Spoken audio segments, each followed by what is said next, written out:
संविधान निर्माता बाबा साहब डॉक्टर भीमराव आम्बेडकर ने कहा कि जाति पर गर्व करना विनाश का कारण है।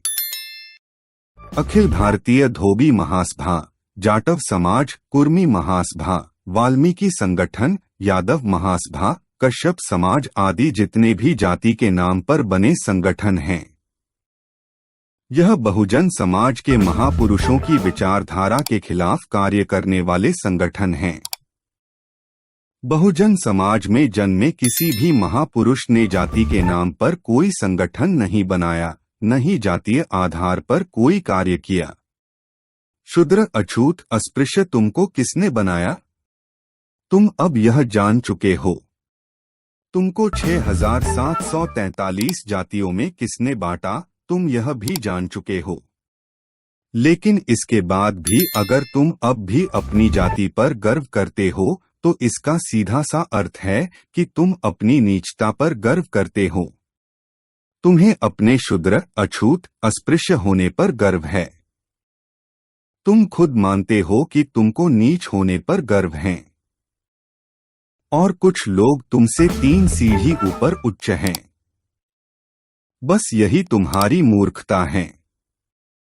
बुद्ध जिन्होंने मानवता की सीख दी, जिन्होंने सबको मानव माना, सद्गुरु कबीर, सद्गुरु रविदास, सद्गुरु घासीदास, गाडगे बाबा, बाबा साहब भीमराव आम्बेडकर, ज्योतिबा फुले, छत्रपति शाहू जी महाराज आदि समाज सुधारकों और महापुरुषों ने हमें मानव माना।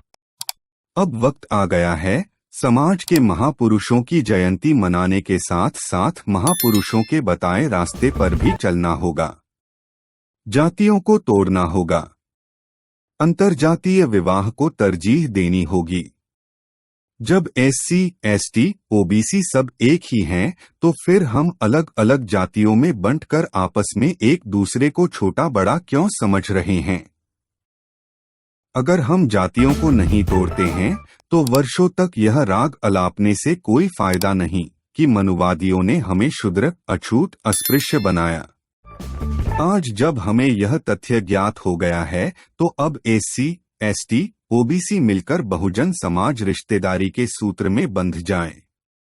भारत के मूल निवासी नागवंशी अब एक हो जाए, क्योंकि 6743 जातियों में बटे होने के कारण हमारी हैसियत संवैधानिक संस्थाओं में क्या है किसी से छिपा नहीं है। बाकी आप खुद अव्वल दर्जे के अक्लमंद हैं।